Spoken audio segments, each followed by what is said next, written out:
You're listening to the Fresh Take Network. Mackenzie Beach, the place you want to be. Previously on Mackenzie Beach. We find out why Victoria's sad. We find out that she's been in detention along with Charlotte Avery. Charlotte makes some unseemly comments about her father, Christian, and her mother, Taylor, which sends her into a tailspin. Later on in the episode, we find Charles Wilcox, the principal of Mackenzie Beach High School, calling in Christian to a meeting. Christian walks into the office and finds his estranged wife, Alexandria. Bum, bum, bum. In that moment, we find out a little bit more as to who Alexandria is, was, and who she will be. In high school, she had a crush and dated briefly Mr. Ronnie Harris, who we call Hornswoggle, as to which Christian stole her and swept her off her feet. In a moment of weakness, while under the influence of alcohol, she cheats on Christian with her old high school flame, Ronnie. Upon finding out, Christian loses himself and in a Hulk-like rage pushes her to the ground, which forces him to leave town, only for him to come back and start a new chapter. Welcome back to Mackenzie Beach. When we last left you, like mentioned, Christian was in the principal's office with Victoria and his daughter and his not even ex-wife, technically. They're not divorced. No, they are not. Estranged wife. Estranged, yes. So he's surprised about all this going on, and we have the flashback of her and Ronnie, when who should also walk in the principal's door? Alexandria. Or is she already sitting down? No, I think she walks in. Okay. So, oh no, you know what? So they're done. They're done with the meeting there. Yep. They walk out. Alexandria is waiting with Charlotte for something to talk to the principal, and that's Charlotte. it. Charlotte. You mean Victoria? No, Charlotte. Taylor. So Charlotte. Charlotte and Taylor are. Yeah, Charlotte and Taylor are waiting outside. Okay, there we go. Yeah. So they're waiting for something to do with Wilcox, Principal Wilcox. Yep. And they walk by Christian and his estranged family, more or less. And Taylor's like, who is this? Oh, yeah, Taylor, meet Alexandria. Alexandria, meet Taylor. Nice to meet you. How do you two know each other? Taylor asks. Christian, sweating profusely, says, quite a few times before he finally says in his mind, the truth's going to come out sooner or later. I might as well say it, damn it. This is my wife. Doesn't say ex-wife, says wife. Ooh. She says, Taylor, your wife? Yeah, my wife. Alexandria this time, Taylor this time is thinking, I thought he was single. So that's all the interactions they have, and they leave. Okay. Now, my question is, does Taylor and Christian later meet, or does Christian immediately text her afterwards? I think he calls her. Okay. And she ignores his calls for a few days. Okay, so we'll get back to them in a little bit, because, so they leave. Alexandria and Christian says, I'll walk you to your car. Because even though he did push her in that fit of rage, it was, again, he's not that type of guy. He was angry. He saw his wife cheat on him with his bitter enemy. Yeah, okay. And he says, like, look, I'm a different person. That wasn't me. You know that. And she's like, I know that it wasn't you. And they more or less kind of say, like, they kind of hint at maybe we should try this again for Victoria's sake. And Christian's very hesitant and says, look, you're obviously back in town for a little bit. I'm just getting readjusted here. Let's take a day or two. You settle in wherever you're settling in, and we'll meet for coffee, and we'll talk about things. But right now, let's just focus on Victoria. I took her out of my parents' house. She's living with me right now. I would offer you a place to stay, but where things are right now, I'm sorry, I'm just not comfortable with that right now, but we will talk about things very soon. Victoria starts to jam up. Why can't both of you be in the same room together? Why can't you just fix things now? She's young. She's naive about the situation. Does she run away from the car at that point in time? Yeah, good call. So she runs away from the car, and I was like, God damn it, Alexandria, this is all your fault. Why'd you have to show up? I was finally getting things back to normal. Oh, that's cruel. So You're a meanie. we get in the car, and we're kind of yelling at each other about the problems that we had or whatever. We finally catch up with her in the car, and she gets in, and the family drives off as we cut to the next scene. Damn, you got some emotional stuff there, bud. We go to Dean, who Oh. just had a date with Lana. Dean is walking home. So there's a few things you can do with Dean on this one. I could see him and I could pick him up, or he could be walking and something could be revealed. As he's doing this, he's left the date with Lana. So yeah, things went well. Things went well. Is he still with Lana, or is she left? Let's say he dropped her off at home. He's like it's high school and whatever. Let's say he drops her off at home. Things went well, although we know that Lana dropped a kind of like a hint as to she knew about the crime that he had committed, and so now he didn't think anything of it, but now he's starting to think about it. Because there's some of the details they don't, only he would know, but she knows them as well.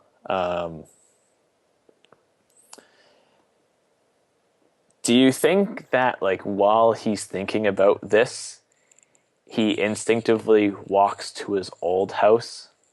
Bingo. Rather than his new house? So he drives to his old house. Sure, yeah. He's thinking, he's lost in the moment. There's like some good music playing in the background, and then he kind of just pulls up in like this. He just moved in with me. He just moved in with Christian, so he's not used to just going there. Yeah, so I think that he drives to his old neighborhood. It's not very nice. It's not very bad. It's kind of like in the middle. Maybe like his house is like the kind of the wrecked house on the street with like missing shutters and like some weeds in the lawn and stuff like that. Yeah. And he sees a light on in the house. Does he go inside or does he keep driving? Like, I think he parks in front of the house. So he parks. Yeah. And out walks a shadowy figure. And it turns out to be his mother. Oh, Mom. And then, is she drunk? Is she normal? This is on you. This is on you. Oh, man. I don't want to make her... Is it just the mom and the dad? Or is maybe the dad inside and he comes out after? Oh, I think maybe she has a black eye. I was going to say, is the dad a physical type? I think she has a black eye, and she comes up to the car and she says, "Not tonight," and then he has to drive away. Okay, so then more hints. We keep Dean under that weird umbrella of like little hints, but not too much. I think I think that maybe we reveal them beginning of season 2, because the end of season 1 was your family, right? Yeah. And the beginning of season 2 is gonna be my family. I would think somewhere around here too. So you're gonna drive in to the driveway of the Hardcastle residence. Yeah. And I'm gonna be driving in with the wife still there, with Alexandria still there with Victoria after we found Victoria, and we talk in the car, and I say, "Well, I don't want to put you in a hotel. Maybe you can stay the night." Ooh. So I'll sleep on the couch. That's what you say. So we pull in at the same time. Yeah. And she walks up, and you're like, "Who's that?" I'm like, "Well, that's technically my current wife, estranged wife." Yeah. And you're like, "Oh, why estranged?" And I tell you the story because I started having some trust with you, and I mentioned, that she did the stuff with Ronnie, but then I mentioned that I had pushed her, which brings up feelings of your father. Yeah. And you leave. Ooh. And then I some of this episode is spent looking for you then. And then I finally find you, and we have this emotional kind of... You find me at the spot you picked me up at the first time. Yeah, I find you there, and we have this talk, and you're just like... You kind of open up to me a little bit about the parent stuff too, right? Yeah. It's like I went to my parents' house today, and I saw my mother with a black eye, and hearing you talk about being physical with your wife, I can't be around that situation again, Christian. I can't do it. Yes, I like it. And I assure you, I'm like, listen, Dean, that was a one-time thing. In a fit of rage and anger, I wasn't myself. I wasn't Christian. I was somebody else in that moment. And it's someone that I wish I could go back and change. And but then it happened, and I have to move on. And then you're like, I got help for it. I'm a changed man, God damn it. And I can say, and you see why I have such a strong hatred for Ronnie. Or something like that. Okay. So I would change the line, but I like it. Yeah. So I end up driving you back. I then spend some time outside, and I'm trying to call Taylor over and over again. But this time it's like 11 o'clock at night. But I'm going frantic. I don't want to lose this relationship, and I don't know what's going on with these two. So I end up going to Taylor's house. Okay. Knocking on the door. Knock on the door, and she answers like, "What do you want?" It's 11 o'clock at night. What did you came Let here me for? in. And I say, I'm just a man standing in front. No, I'm just a man standing in front of a woman. I talk to her and I say, listen, I didn't get a chance to tell you the whole story. Everything happened so fast. I didn't expect you to be there. Look, that was my wife, but she's my estranged wife. Yeah. And things aren't everything they seem to be. She broke my heart. She cheated on me. She's the reason I left the beach. The beach. The beach. But she's still the mother of my daughter, and she's always going to be around. And I don't know what I feel for her still. Seeing her brought up and conjured old feelings, but I still have something in my heart for you as well. And I don't know where this is going, but if you can, you got to be there for me. Bear with me, and things will work each other out. And Taylor more or less says, listen, I have a husband that lied to me about the tax evasion and all that stuff. And now you're already starting to lie. And you lied to me too. I don't know what this was, but it's over. Slam! Slam! Oh, I like that. Slam. So I leave, and I'm confused. I don't know what I'm doing. But she has the weird little shot in the window where she looks back. Okay, I got good music for that. So I drive back to my place, and I'm just like, it's been a wind roll of a night. I've seen Alexandria. I had this moment with Dean. I come into into there. You see Alexandria is waiting in my room. Yeah. And I shut the door. Maybe she's like sitting on the bed, and then she like rubs the spot next to her, and she's like, "Just come to bed" or something. And you're like, I shut the door, and we don't know what happens. Okay, I got So that's it pretty much for Christian this episode. I got some good music for that, but I like it. So more, and then what do we have for the rest? Is there any more with Dean, or is that it for Dean as well? I'm kind of okay with these, like you having like a mini story arc of Christian stuff, because I think next episode's our last one. We have 2 more episodes. 2 more episodes. I think this was built up into maybe the next 2 episodes are kind of more so me. Let's get a little bit more into Lana. We got about 5 more minutes left here in our 20-minute max. Let's get a little bit more into Lana, because we need to learn a little bit more about Lana, I think. Okay, well, we know that she's the second smartest person in school. We know that Dean is number 1. Dean's number 1. That's why she stole from Dean. She's arch rivals with Charlotte. No, they're friends. Right, they're friends. They're friends. So did they maybe do this together? I don't think so. Because from what I thought was that she was tired of being second best, so she frames Dean to get more attention on her in terms of like the scholarships and stuff. And as part of her plan, she wanted to go on a date with him so she wouldn't suspect him. Only she kind of messed up, and now he kind of does. And we've learned what the charge was. It was stealing from the movie theater. And the one register was it was like slippery or opens easily or whatever, right? In terms of her background, we know she comes from like a well-to-do family. She drives like a BMW or some such car. Nothing. I don't think like her parents are that weird or anything kind of big with that.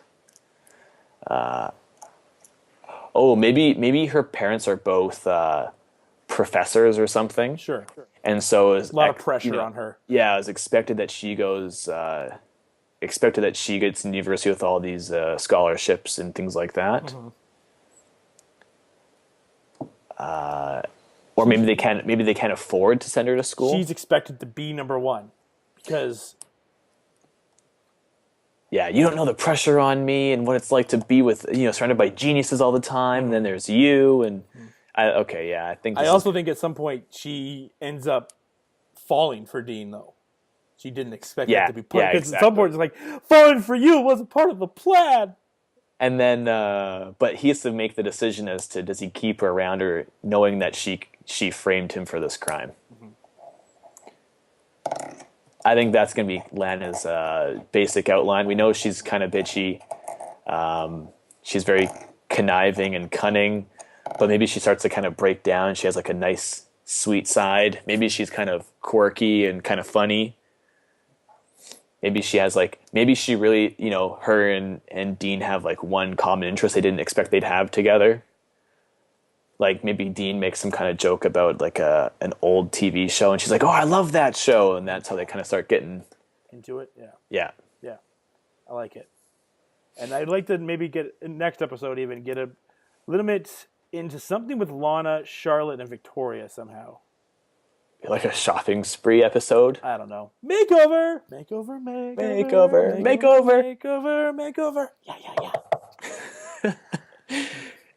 I think they should go on like a shopping spree. Does one get caught shoplifting? Maybe. So I was thinking somewhere along the lines of, so Charlotte is going to be really angry at Christian,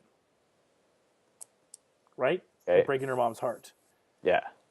And Victoria wants to fit in or somehow go. Oh yeah, I see. Like she puts like a lipstick in her bag or something. Yeah. Yeah. Yeah. But it's somewhere revealed in there too that Victoria finds out about what Lana did.